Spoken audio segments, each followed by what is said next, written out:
నా దేవుని పిల్లారా, దేవుడు సర్వశక్తి కలిగిన వాడు, అందరి హృదయాలను ఎరిగినవాడు, అందరి హృదయాలను ఎరిగినవాడు, అందరినీ ప్రేమిస్తున్న దేవుడు. ప్రయాసపడి భారం మోస్తున్న సమస్త జనులారా, నా యొద్దకు రండి, నేను మీకు విశ్రాంతి కలుగు చేస్తాను అని వాగ్దానం చేసిన దేవుడు.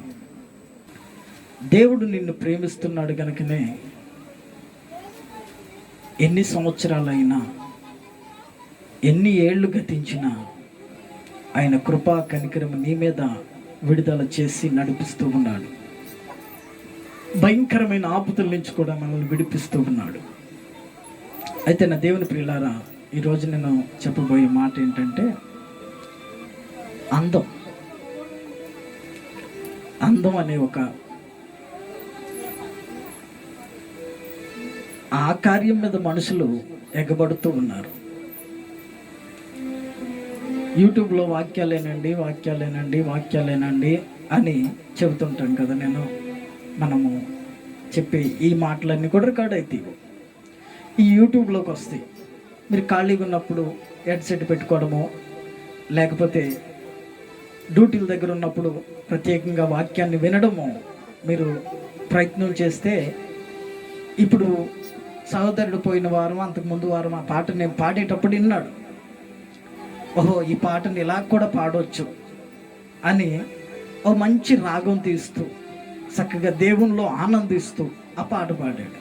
అలాగే మీరు వాక్యాలు వింటే మీరు కూడా వాక్యాలు నేర్చుకోవడానికి, అవసరమైతే ఎదుటి వాళ్ళకి సువార్త చెప్పడానికి అవకాశం కూడా మీకు కుదురుతుంది. అయితే మీరు యూట్యూబ్లోకి వెళ్ళినప్పుడు విందామని వెళ్తారు. అయితే మీరు ఏం చేస్తున్నారంటే, మీ ముఖం మీద మచ్చలు పోవాలంటే ఇది వాడండి అని ఒకటి కనపడుతుంది, దాన్ని ఓపెన్ చేస్తాం. ఇంకోటి అంటాడు, మీ పళ్ళు తెల్లగా అవ్వాలంటే ఒక్క ఎల్లుల్లిపై చాలంటున్నాడు. ఇదేంటో అని దాన్ని ఓపెన్ చేస్తాం.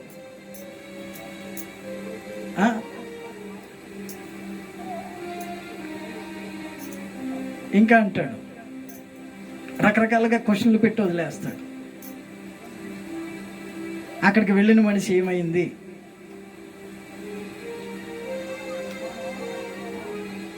ఇద్దరు ప్రేమ జంట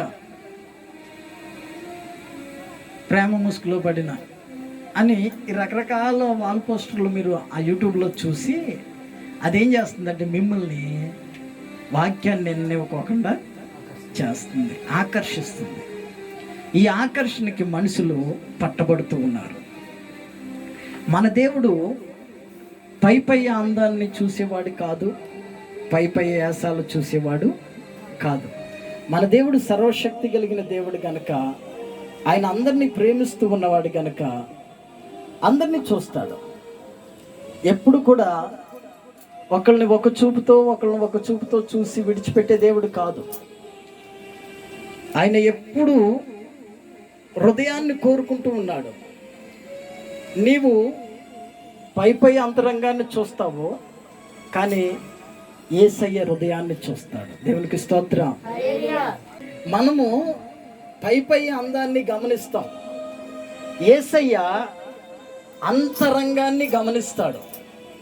యోహాను సువార్తలో ఒక మాట రాయబడి ఉంది, యేసుక్రీస్తు అందరినీ ఎరిగిన వాడు గనక ఏ ఒక్కరూ మనుషుల గురించి ఆయనకు సాక్ష్యమైనక్కర్లేదు. ఆయన పై యాసాలు చూసేవాడు కాదు. నువ్వే స్థితిలో ఉన్నావో, ఏ స్థితిలో దేవుణ్ణి ఆరాధిస్తున్నావో, ఎలాగా యేసై వైపు కూర్చుంటున్నావో, యేసై దగ్గరికి వచ్చి కూర్చుంటున్నావో అన్నీ చూసేవాడు ఆయన. నీ లోపల నీవేం ఆలోచిస్తున్నావో ఆయనకి తెలుసు. ఎందుకంటే ఆయన మహామేధావి, సృష్టికర్త అయిన దేవుడు. ఒక రోజున ఒక స్త్రీకి ఒక రాజుగారు ఏం చేశాడంటే, రాజకుమారుడు నేను వివాహం చేసుకోవాలి గనుక అందమైన అమ్మాయిలందరినీ, మన దేశంలో అందమైన అమ్మాయిలందరినీ తీసుకొచ్చి అక్కడ నిలబెడితే నేను ఒక్కొక్కరిని చూసి ఎవరు బాగా నా మనసుకు నచ్చుతారు, ఎవరు బాగా అందంగా ఉంటారు, వాళ్ళని నేను పెళ్లి చేసుకుంటాను, రాణిగా చేసుకుంటాను అన్నాడు ఆ రాజు. ఆ రోజున అందరూ బయలుదేరారు. ఊర్లో ఉన్న ఆ సాటింపు వేశారు, మీ ఇంట్లో ఎవరెవరు యవనస్తులు ఉన్నారో, పెళ్లిగానే యవనస్తులు, కన్య స్త్రీలు ఎవరెవరు ఉన్నారో వాళ్ళందరూ బయలుదేరి మీ అందాలను చూపించుకోవడానికి, మీ సౌందర్యాలను చూపించుకోవడానికి బయలుదేరండి, రాజుగారు పిలుస్తున్నాడు అనగానే అంత ఒక పెద్ద గ్రౌండ్లో పెట్టారు. సరే, అక్కడికి వెళుతూ ఉన్నారు. ఒక్కొక్కరు ముందెళ్తే ముందు సీట్లు దొరుకుతాయి, రాజుగారి చూపు మన మీద పడుతుంది, రాజుగారు మనం చూసిన వెంటనే ఏమంటారు, అది ఫ్లాట్ అయిపోవాలి అని చెప్పి అందరూ పరిగెడుతున్నారు. అంతలో ఒక ఇంట్లో నుంచి ఇంకొక అమ్మాయి పరిగెట్టింది, వెళతా ఉంది వాళ్ళతో పాటు. వెళతా ఉన్న సమయంలో ఒక పక్కన పొద,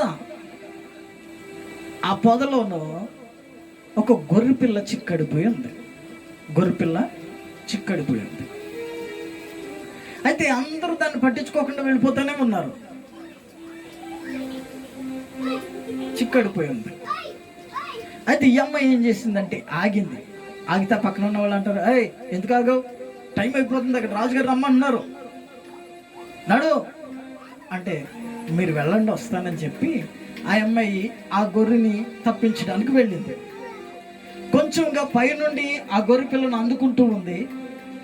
అది కొంచెం భయపడి ఇంకా దూరం వెళ్ళిపోతూ ఉంది. ఆ ముళ్ళ పొదల్లో చిక్కడిపోయింది. సరే, ఈ అమ్మాయి తప్పనిసరిగా దాన్ని నిడిపించాలని ఒక మంచి మనసుతో ఏం చేసిందంటే, ఆ చెట్లన్నిటిని తప్పించుకుంటూ ఆ యొక్క లోతులో బురదలో దిగి ఆ చెట్లన్నిటిని తప్పించుకుంటూ మొత్తం మీద ఆ గొర్రెపిల్లను రక్షించి ఏమో చూసుకునేటప్పటికి టైం కూడా అయిపోతుంది. ఆ ముఖమంతా చూసుకుంటే మొత్తం ఆ ముళ్ళ కంచెలన్నీ గుచ్చుకుపోయి రక్తం వస్తుంది, ముఖం మీద రక్తం వస్తుంది. ఈ జుట్టు అంతటికి ఆ ముళ్ళ కంచెలన్నీ పట్టుకుని చిక్కడిపోయింది, జుట్టు అంతా ఎగురుతూ ఉంది గాలికి. ఒక పక్క ఈ బట్టలు కూడా సిరిగిపోయినాయి పాపం ఆ ముళ్ళ కంచెలు పట్టుకుని. మొత్తం మీద గొర్రెపిల్లను రక్షించానన్న ఆ ఇదితో, ఆనందంతో, ఆ సంతోషంతో వెళ్ళింది. ఆ మట్టి ముఖంతోనే, ఆ సింపురు జుట్టుతోనే, అక్కడక్కడ ఘాట్లు పడిన మరపకలతోనే వెళ్ళింది. వెళ్తే రాజుగారి దగ్గర అందరూ లైన్ కట్టారు. అదేదో అంటారు కదా, క్యాట్ వాక్. ఆ వాక్ చేస్తున్నారు. అందరూ వెళుతూ ఉన్నారు, లైన్గా వెళుతూ ఉన్నారు. చూస్తూ ఉన్నాడు రాజుగారు, చూస్తూ ఉన్నాడు, వెళ్తూ ఉన్నాడు రాజుగారు, చూస్తూ ఉన్నాడు. హల్లెలూయా. చూస్తూ ఉన్న సమయంలో సడన్ గా రాజుగారి చూపు ఏం మీదకి వచ్చింది. ఏం మీదకి వస్తే ఆమె అప్పుడే పరిగెట్టుకుని వచ్చింది. దమ్ముదమ్మ అవుతుంది, లేట్ అయిపోయింది. అమ్మా ఎందుకు ఎంత లేట్ వచ్చావు అని అడిగాడు అక్కడ మంత్రి. లేట్ వచ్చావు, పైగా నీకు కనీసం రెడీ అయ్యి రావడం, అందంగా రెడీ అయ్యడం రావడం కూడా తెలవదా నీకు అన్నాడు. ఆమేన్ అంటే ఆమె చెప్పింది, అయ్యా నేను వస్తామని ఏళ్ళతో పాటే బయలుదేరాను, కానీ దారిలో ఒక గొర్రెపిల్ల ముళ్ళ పొదల్లో చిక్కడిపోయి ఉంది, నేను దాన్ని తీసి తప్పించి వచ్చేటప్పటికి ఆ ముళ్ళ కంచెలన్నీ నాకు ఇలా చిక్కడిపోయినాయి, ఇట్లా అయిపోయింది అని చెప్పింది. చెప్తే ముఖం వికారంగా ఉంది, అందంగా లేదు మనిషి. అప్పుడు రాజుగారు ఏం చేశాడంటే ఆ వ్యక్తిని సెలెక్ట్ చేశాడు. దేవునికి స్తోత్రం. వ్యక్తిని సెలెక్ట్ చేసి, అదేంటయ్యా ఏమికంటే 10 రెట్లు అందంగా ఉన్న వాళ్ళు ఉన్నారు కదా అక్కడ అన్నాడు మంత్రి. ఇదిగో ఆ అమ్మాయికి అయితే డబ్బు కూడా ఉంది, ధనం ఉంది, బళ్ళున్నాయి, బైకులున్నాయి, కార్లున్నాయి, బంగ్లాలున్నాయి, కనుక వాళ్ళని సెలెక్ట్ చేయడం మానేసి ఇదిగో పేదదాన్ని, పైగా వికారంగా ఉంది ముఖం, అందం లేదు, సౌందర్యం లేదు, ఏడ్చినట్టు ఉంది ముఖం, ఏమని సెలెక్ట్ చేసావేంటి నువ్వు అన్నాడు ఈ రాజుగారు. అంటే ఆ మంత్రి గారు అంటుంటే రాజుగారు అన్నాడు, ఇదిగో ఈమె ముఖంలో అందం ఉంది, దేవునికి స్తోత్రం. ఈమె హృదయంలో ఈ గుణమనే అలంకారం, గుణమనే అందం ఏముకుంది. ఇదిగో వీళ్ళందరూ ఉన్నారే, వాళ్ళ సోకుల మీద ఇదిగో శంగు జారిపోతుంటే ఇది ఎగేసుకుంటూ, వాళ్ళ పెట్టుకున్న మేకప్ల మీద కాపాడుకుంటూ వారు వచ్చారు. అందరూ అదే దారిలో వచ్చారు కదా. ఆ గొర్రె పిల్లను పెట్టింది నేనే అక్కడ, దేవునికి స్తోత్రం. ఆ గొర్రె పిల్లను పెట్టింది నేనే. అందరూ అదే దారిలో వచ్చారు, ఎవరు దాన్ని పట్టించుకోలేదు. అయితే రాజుగారి దగ్గర నేను సెలెక్ట్ అవ్వకపోయినా పర్వాలేదు, నా బ్రతుకిలా పేద దానికిలాగే ఉన్నా పర్వాలేదు అని ఆలోచించి ఆ గొర్రె పిల్లని విడిపించాలనే ఒక మంచి మనసుతో వెళ్ళి ఎంత శ్రమైన పడి లేట్ అయినా ఆ మట్లో దిగి ఆ గొర్రె ఆ ముళ్ళ కంచెలోనికి వెళ్ళి ఆ శ్రమను ఓర్చుకుని ఆ గొర్రెని ప్రాణంతో రక్షించి వచ్చిందే ఏమ గుణమైన అలంకారం కలిగిన స్త్రీ అన్న, దేవునికి స్తోత్రం. హల్లెలూయా. అందుకే ఈ స్త్రీ నచ్చింది నాకు. ఈమెకి రాణిగా నేను స్వీకరిస్తున్నాను, నాకు కావాలి. నా దేవుని ప్రియులారా, మనం అనుకుంటాం అందంగా తయారైతే అందరూ మనం చూస్తారని. బాగా ఉంటే జిమ్ చేసి వర్కౌట్ చేసి బాగా ఉంటే అబ్బో మనం చూసి భయపడతారని. నీకు గౌరవం ఎక్కడ వస్తుందో తెలుసా? నీ మంచి మనసును బట్టి నీకు మర్యాద వస్తుంది, దేవునికి స్తోత్రం. నీ దగ్గర ఉన్న మంచి గుణాన్ని బట్టి దేవుడు నిన్ను ఆశీర్వదిస్తాడు. నీ దగ్గర ఉన్న మంచి గుణాన్ని బట్టి నువ్వు దేవుని సన్నిధిలోనికి వచ్చి దేవుని ఎంత మంచి హృదయంతో దేవుని ఆరాధిస్తున్నావో, ఎంత మంచి హృదయంతో ప్రజలకు సహకరించాలని చూస్తున్నావో, దేవుని సంఘానికి సహకరించాలని చూస్తున్నావో, ఆ మంచి హృదయాన్ని బట్టి, ఆ మంచి మనసును బట్టి దేవుడు నిన్ను ఉన్నతమైన స్థానంలో ఎదిగింప చేస్తాడు, దేవునికి స్తోత్రం. హల్లెలూయా. చదవండి, ఒక వచ్చిన చదవండి. సామెతల గ్రంథం 31:30. సామెతల గ్రంథం 31:30.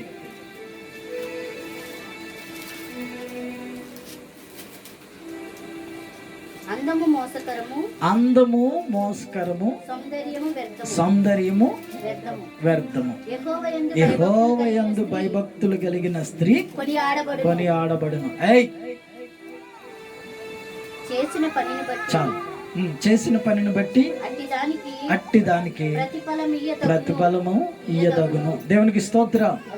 అందము మోసకరము, సౌందర్యము వ్యర్థం.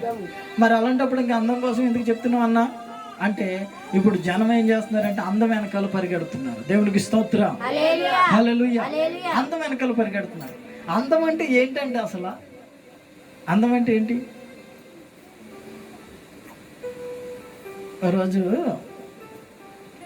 ఏసన్ గారు పెళ్లి చేయడానికి వెళ్ళాడంట. ఆయన పెళ్లి చేసేవాడు కాదు, కానీ ఎప్పుడన్నా వాక్యం చెప్పడానికంటే వెళ్ళేవాడు.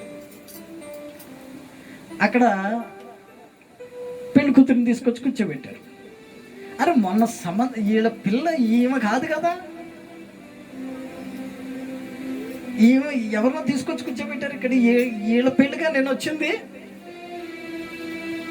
ఆయన సంఘానికి వచ్చే అమ్మాయి ఆయనకి తెలుసు, ఆయనకి సంఘానికి వచ్చే కుటుంబం ఆయనకి తెలుసు. వేల మంది కుటుంబాలు, వేల మంది సంఘాలు ఉన్నా, వేల సంఘాలు ఉన్నా, వేల కుటుంబాలు ఉన్నా, ప్రతి ఒక్కరిని గుర్తుపెట్టుకునేవాడు ఆయన, తెలుసు.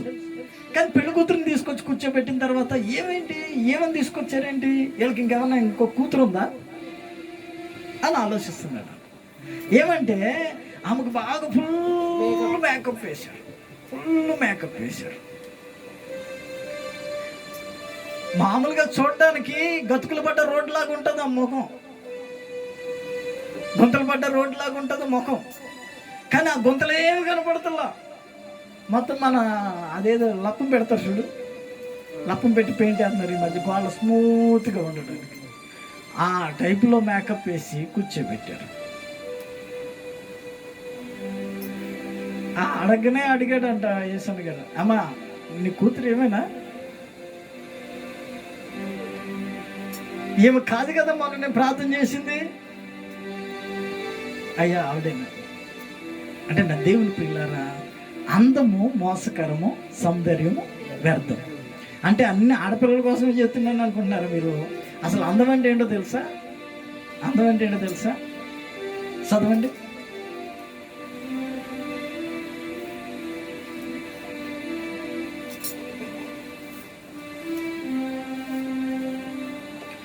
సమూయేలు మొదటి గ్రంథం, సమూయేలు రెండో గ్రంథం, రెండో సమూయేలు గ్రంథం 14:25. సమూయేలు రెండో గ్రంథం 14:25. ఇశ్రాయేలీలందరిలో అలా చదవండి, మగ పిల్లలు చదవండి, ఇశ్రాయేలీలందరిలో స్టైల్ కొట్టే వాళ్ళందరినీ చదవండి అక్షరమంతా గట్టిగా. ఇశ్రాయేలీలందరిలో అబ్షాలోము అంత సౌందర్యము గలవాడు, అబ్షలోము అంత సౌందర్యము గలవాడు ఒక్కడునూ లేడు. అబ్బా, అయిపోయినా దేవునికి స్తోత్ర, హల్లెలూయా. ఇశ్రాయేలీలందరిలో అబ్షలోము అంత అందంగా ఎవడు కూడా అరికాలు మొదలుకొని తల వరకు చెక్ చేసిన ఏ లోపము లేదంట. దేవునికి స్తోత్రం. అరికాలు మొదలుకొని తల వరకు చెక్ చేసిన ఏ లోపం లేదంట ఆయనకి. అసలు ఎంత అందంగా ఉంటుంటాడు మనిషి. నా ఒకరిని చూడగానే అబ్బా ఏమో అందంగా ఉన్నాడు, ఏం సినిమా హీరో లెక్క ఉన్నాడు. ఎందుకు ముందు హీరోలు అంటే ఒక విధంగా కనపడేవాడు. ఇప్పుడు ఈ మధ్య రోడ్డు మీద వాల్ పోస్టర్లు చూస్తుంటే ఇది హీరో ఇలాగా యాక్ట్ చేశాడు అనేది తెలవట్లేదు. ఎందుకంటే వాడికి గడ్డం ఉంటుంది, వీడికి గడ్డం ఉంటుంది. దేవునికి స్తోత్రం. ఎందుకు ముందు హీరో అంటే వాడు ఒక నీట్గా ఉండేవాడు, ఇలానో కొంచెం గంభీరంగా గడ్డం ఉండి అది ఉండి ఇది ఉండి చూపించేవాడు. ఇప్పుడు ఎవడు హీరో ఎవడు ఇలా ఉంటుంది. దేవునికి స్తోత్రం. ఇప్పుడు అబ్షలోము అంత అందంగా ఎవరు లేరంట ఇజ్రాయేలీల్లో. అబ్షలోము ఎవరో తెలుసా? దావీదు కుమారుడు. దేవునికి స్తోత్రం. దావీదు కొడుకు సొలొమోను కదా అన్నా. అంటే దావీదు చాలా మంది పిల్లలు ఉన్నారు. దావీదు కొడుకుల్లో ఒక కొడుకు అబ్షలోము. అంత అందంగా ఎవరు లేరంట. పైగా అరికాలు మొదలుకొని నెత్తి మీద వరకు చూస్తే ఒక్క లోపం కూడా లేదంట. మరి మనకి ఎన్ని లోపాలు ఉన్నాయి? ఇప్పుడు మన ముక్కు సరిగ్గా ఉండదు, పళ్ళు సరిగ్గా ఉండవు, చెవులు సరిగ్గా ఉండవు, కాళ్ళు సరిగ్గా ఉండవు, మెళ్ళ సరిగ్గా ఉండవు. ఈ మధ్య ఈ జుట్టంతా ఇట్లా పెంచుకుని ఇదంతా కట్ చేసి ఇదంతా పెంచుకుని కళ్ళు కనపడక అంటాడు. అది అందం. అదేమంటే అంటారు స్టైల్ అన్నా, ఫ్యాషన్. ఈ కన్ను కనపడతలేదు వాడికి. ఇక్కడ కలర్ వేస్తాడు, ఇక్కడ కలర్ వేస్తాడు, ఇదంతా చెక్కిపించేస్తున్నాడు. ఇక్కడంతా అదేదో కోడి పుంజుకుంటుంది చూడు పైన, నిప్పు కూడా ఏమో ఆ కోడి పుంజుకున్నట్టు ఉంటుంది. ఇంతకు ముందు నా చిన్నప్పుడు ఒక డైలాగ్ వచ్చింది. మన ఆయన cinema actor, comedy actor Brahmanandam గారు చిన్న కటింగ్ వేసుకుంటే దానికి ఒక పేరు పెట్టారు, అరగుండు యాదవ అని. ఆ డైలాగ్ మహా ఫేమస్ అయింది. ఇప్పుడు మరి చేసేది ఏంటో, ఇప్పుడు అదే స్టైల్ కదా. అది స్టైల్. అప్పుడు అరగుండు యాదవ అని తిట్టారు, ఇప్పుడు స్టైల్ అయిపోయింది. నా దేవుని ప్రియులారా, స్టైలు అందం అనేది ఎక్కడ ఉంటుంది తెలుసా మనిషికి? ఇక్కడ హృదయంలో. హృదయం అనే అలంకారం నీకు కావాలా? అర్థమైందా? జడలు అల్లుకున్నట్టు, బంగారు నగలు పెట్టుకున్నట్టు, అక్షయమైన అలంకారం మీకు, క్షయమైన అలంకారంగా ఉండగా మృదువైనటువంటి అక్షయమైన అలంకారం మీకు అలంకారంగా ఉండాలా? ఎక్కడుందమ్మా అది? తిమోతి పత్రికలోనా? దొరికితే చదువుకోండి, సమయం లేదు. దేవునికి స్తోత్రం. లేకపోతే మీకు వాట్సాప్లో పంపిస్తాను, తర్వాత గ్రూప్లో పెడతాను రెఫరెన్స్లన్నీ. ఈ రెఫరెన్స్లన్నీ రాసి గ్రూప్లో పెట్టాలి, మంచిగా మీరు చదువుకుంటారు. దేవునికి స్తోత్రం. హల్లెలూయా. నీ అందం ఎక్కడ కనపడుతుంది ఈ రోజున? ఆ దేవుని ప్రియులారా, ఎంత అందంగా బ్రతుకున్నాడైనా ఇప్పుడు చనిపోయాడు అనుకో వాడిని ఒక 2 రోజులు 3 రోజులు బాక్స్లో పెడతారు, తర్వాత కప్పెట్టేస్తారు. ఒక వారం రోజులు ఆగి తవ్వండి, కంపు కొట్టడం కదా, ఆడు రూపం తెలుస్తుందా మనకి? ఒక 4 రోజులకి ఆడు రూపం తెలుస్తుందా? చెదలు పట్టేసి కుళ్ళిపోయి ఎందుకు పనికిరాదు. వాడికి ఎంత ఆస్తి ఉన్నా, ఎంత అందంగా తిరిగినా, ఎంత సౌందర్యంగా తిరిగినా ఎందుకు పనికిరాదు. ఈ అబ్షలోము అంత అందమైన వాడు, యుద్ధాలు చేసేవాడు, బలమైన వాడు. ఈ అబ్షలోము తండ్రి మీదే తిరగబడి తండ్రి మీద రాజుగా, తండ్రి కంటే రాజుగా ఉండాలనుకున్నవాడు. యుద్ధం చేస్తూ చేస్తూ ఒకరోజు ఏమైందో తెలుసా? అబ్షలోము అందం ఏం చేసిందో తెలుసా? అబ్షలోము జుట్టు అంట మహా పెద్దగా ఉండేదంట. ఇప్పుడు ఉంటుంది ఎంతెంత పిలకలు వేసుకుని, మొళ్ళకంచ జుట్టు లాంటి ఎంతెంత పిలకలు వేసుకుని అబ్బో అని తిప్పుతారు ఆడవాళ్ళు కానీ మగ పిల్లలు కానీ. ఎట్లా అంటారు, లేకపోతే అబ్బా ఇట్లా తిప్పుకుంటారు. మిమ్మల్ని ఏమీ ఎక్కిరించట్లేదు. దేవునికి స్తోత్రం. అందం. అప్పుడు ఎవరో చిన్నపిల్ల, మమ్మీ అక్క జుట్టు చూడు, గుద్ద అక్కడ దాకా ఉందా అంది. అంటే వాళ్ళకి తెలుగు రాదు సరిగ్గా. అంటే ఇక్కడ దాకా ఉంది, కింద దాకా ఉంది అని చెప్పడం మానేసి ఆ డైలాగ్ కొట్టింది ఆ పిల్ల. దేవునికి స్తోత్రం. హల్లెలూయా. ఈ అబ్షలోము జుట్టు మహా పెద్ద జుట్టు, అందమైన జుట్టు అబ్షలోముది, మహా అందంగా ఉండేది. ఈ అందమైన జుట్టుతో యుద్ధాలు చేస్తా, జుట్టుతో కథలు యుద్ధం చేసేది, కత్తితో చేసేవాడు. తర్వాత ఆయన ఒకరోజు గాడిద మీద వెళుతూ ఉన్నాడు, శత్రువులు తమురుతూ ఉన్నారు, ఓడిపోతున్నాడు. ఒకరోజు శత్రువులు తమురుతూ ఉన్నారు, గాడిద మీద వెళ్తూ ఉన్నాడు. వెళుతూ ఉన్న సమయంలో ఈ జుట్టు ఎగురుతుంది కదా పైకి. గాడిద ఏం చేసిందంటే మస్తకి వృక్షం కింద, దారిలో వెళుతున్న ఆ మస్తకి వృక్షం అలా ఒరిగి ఉంది, ఆ వృక్షం కింద నుంచి వెళుతూ ఉన్న సమయంలో ఆ జుట్టు ఎగురుతూ ఉంది. ఆ వృక్షానికి పట్టుకుంది జుట్టు వృక్షానికి పట్టుకుంది. ఆ జుట్టుతో వేలాడుతూ ఉన్నాడు మనిషి. కింద నుంచి గాడిద వెళ్ళిపోయింది. వేలాడుతూ ఉన్నాడు ఆ జుట్టుతో. ఆ జుట్టు చాలా బారుంది. ఇంతలో శత్రువు ఒక బాణం వేసి సంపాదన మనిషి. అరికాలు మొదలుకొని తల వరకు చూసిన ఏ లోపము లేని ఈ మనిషి ఆ అందం నిలబడిందా? ఆ అందం కాపాడగలిగిందా? ఆ సౌందర్యం నిలబడిందా? యుద్ధం చేయగలిగిందా? కాపాడగలిగిందా? ప్రాణాన్ని తప్పించగలిగిందా? నా దేవుని ప్రియులారా, నీ హృదయం మంచిగా ఉన్నప్పుడు, నీ మనసు మంచిగా ఉన్నప్పుడు, ఆ మంచి మనసు నిన్ను తప్పిస్తుంది. దేవునికి స్తోత్రం. హల్లెలూయా. నీవు మంచి మనసుతో దేవుణ్ణి ఆరాధించినప్పుడు, దేవుని వైపు చూసినప్పుడు, నీకున్న మంచి హృదయాన్ని బట్టి, నీకున్న విశ్వాసాన్ని బట్టి ఆయన నిన్ను ప్రతి క్షణము కాపాడుతూ ఉంటాడు. దేవునికి స్తోత్రం కలుగును గాక. హల్లెలూయా, హల్లెలూయా, హల్లెలూయా. ఆయన ఎప్పుడు నిన్ను విడిచిపెట్టేవాడు కాదు. నీ హృదయం అనే అలంకారం దేవునికి కావాలి. హృదయం అనే అలంకారం కావాలి దేవునికి. ఆ స్త్రీ ఏం చేసింది? గొర్రెను కాపాడుకుని, ఆమెకు శ్రమ అయినా పర్వాలేదు, అవమానం అయినా పర్వాలేదు, లేట్ వచ్చామని రిజెక్ట్ చేసినా పర్వాలేదు, కానీ ఏం చేసింది? ఓ మంచి మనసుతో ఆ శ్రమల్లో చిక్కబడిన ఆ వ్యక్తికి, ఆ గొర్రెకి సహాయం చేసి ఒక అందమైన ఆనందముతో వెళ్ళింది కనుక ఆమె హృదయంలో ఉన్న సంతృప్తి, ఆమె హృదయంలో ఉన్న నేను ఒక ప్రాణాన్ని కాపాడగలిగనియాలన్న ఆ సంతోషంతో ఆమె ముఖంలో అందము వెలిగిపోయింది ఆ రోజున. దేవునికి స్తోత్రం. హల్లెలూయా.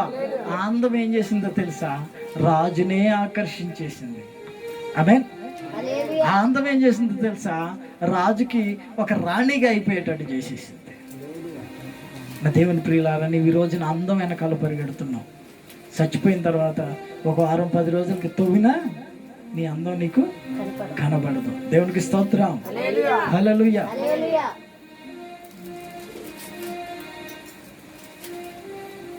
ఇప్పుడు నేను చచ్చిపోయిన తర్వాత ఆ మందిరంలో బాక్స్ పెట్టి పడుకోబెడితే పాస్టర్లు వచ్చి వాక్యం చెప్తా అంటారు, ఇదిగో రాజాన్ని విడిచిపెట్టి వెళ్ళిన శరీరం. అంతే కదా, రాజాన్ని విడిచిపెట్టి వెళ్ళిన ఈ శరీరానికి ఎన్నన్నా రాయి నువ్వు, ఈ శరీరానికి ఎన్ని సుగంధ ద్రవ్యాలన్నా రాయి, ఎన్ని కోటింగ్లన్నా కొట్టు, ఇక్కడ విడిచిపెట్టి వెళ్ళిపోతావు. ఎక్కడికి వెళ్ళిపోయావు?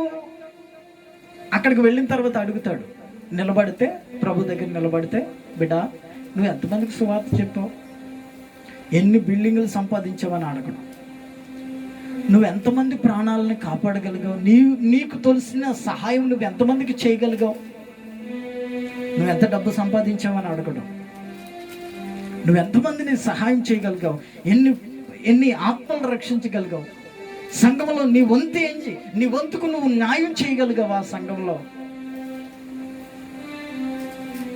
నా బిడ్డ ఇదిగో నీవు చేసిన కార్యాలన్నీ ఇగో చూసుకో అంటాడు, ముందు పెడతాడు.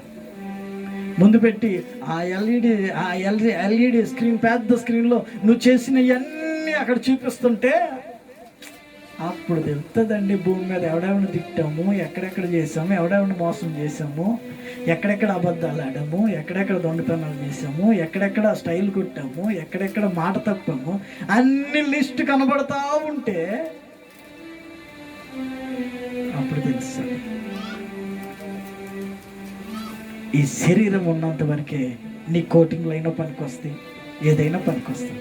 ఒకసారి శరీరాన్ని విడిచిపెట్టి వెళ్ళామనుకో, ఆ బూడిదలో కలిసిపోవాలా, మట్టిలో కలిసిపోవాలి తప్ప నీ శరీరం నీతో పాటు రాదు.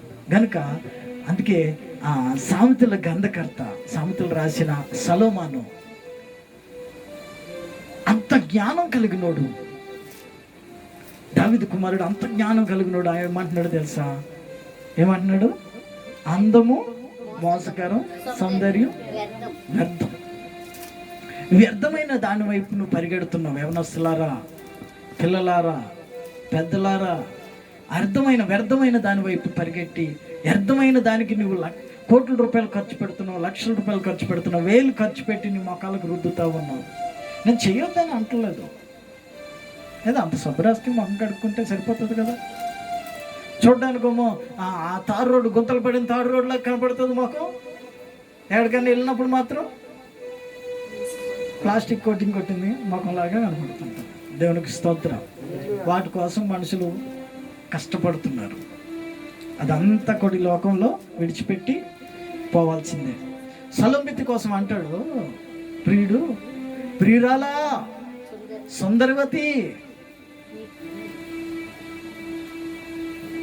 సంధ్యారాగము చుట్టుపట్టుచు చంద్రబింబమంత అందము గలదై, సూర్యుని అంత స్వచ్ఛమును కళంకమునైదై. ఇంకేమంటాడు? ప్రసంగి పరమగీతాలు 6:10. సంధ్యారాగము సంధ్యారాగము చూపించుచు చంద్రబింబమంత అందము గలదై, సూర్యుని అంత స్వచ్ఛమును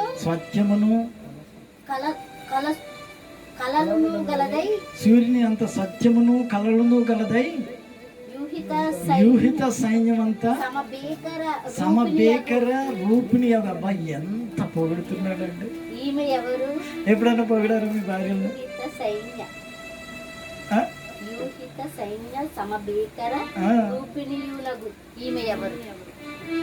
ఎప్పుడన్నా పొగిడారా?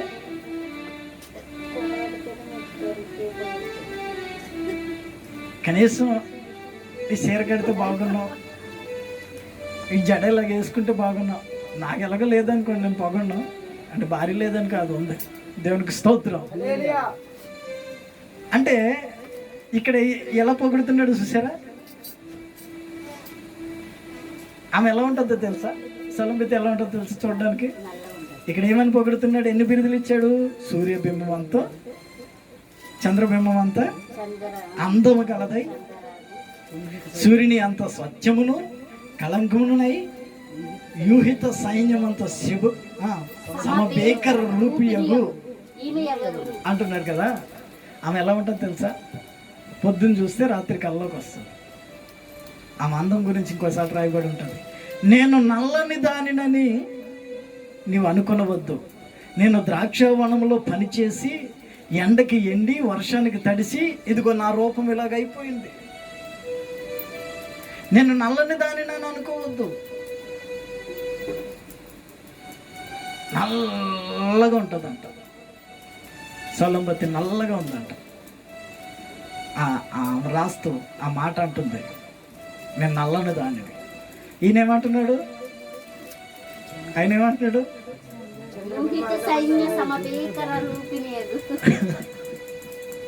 హల్లెలూయా. అంటే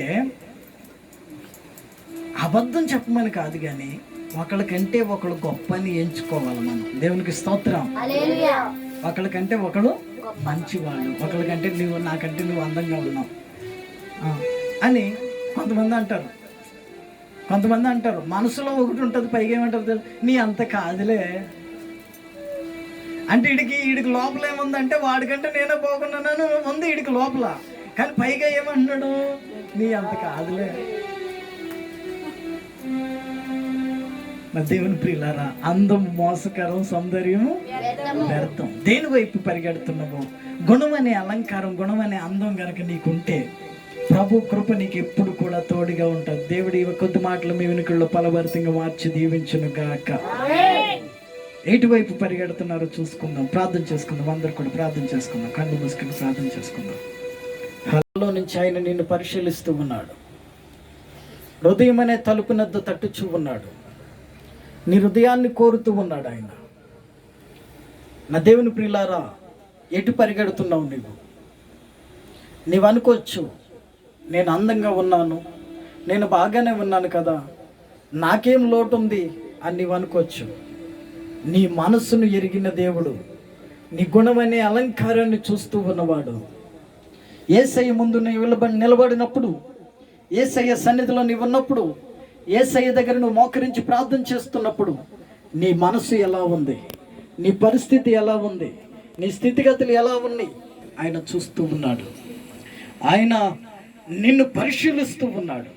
గనుక ఈ రోజున నీవు ఒప్పుకోగలిగితే, ప్రభువా ఇదిగో నా మనసు మార్చుకుంటాను, నేను ఈ లోక సంబంధమైన అందం వైపు పరిగెట్టకుండా గుణమనే అలంకరణ, గుణమనే అక్షయమైన అలంకరణ ధరించుకోవడానికి, నీ కొరకు సాక్షిగా జీవించడానికి నేను సిద్ధపడతాను. నీ కొరకు సాక్షిగా జీవించడానికి సిద్ధపడతాను. గుణమనే అలంకారాన్ని నేను ధరించుకుంటాను. ప్రభువా నీ కొరకు సాక్షిగా జీవిస్తాను. నా మనసు మార్చుకుంటాను నాయన, ఇంతవరకు లోకంలో పరిగెట్టాను నేను అని నీ మనసును మార్చుకోగలిగితే, నువ్వు కనుక దేవుని వైపు తిరగగలిగితే, ఇది ఈ రోజున నీ హృదయాన్ని పరిశీలిస్తూ ఉన్నాడు. ప్రభు కృప నీకు తోడుగా ఉంటుంది. ప్రభు నిన్ను వెంబడిస్తూ ఉన్నాడు. ప్రభు నిన్ను ప్రేరేపిస్తూ ఉన్నాడు. ఆయన నిన్ను ప్రేరేపించిన కొలది నీవు మనసు మార్చుకోగలిగితే, ఆయన సాక్షిగా నీవు జీవించగలిగితే, ఆయన నిన్ను అత్యధికముగా అభివృద్ధి చేసి ఆశీర్వదించి నీ మనసులోను నీ కుటుంబంలోను నెమ్మదిని కలుగు చేసి ఆయన బిడ్డగా నిన్ను స్వీకరించడానికి ఆయన సిద్ధంగా ఉన్నాడు. నీవు అంగీకరించగలుగుతున్నావా? ఒక్కసారి నీవు గమనించుకో. ప్రార్థన చేసుకుందాం.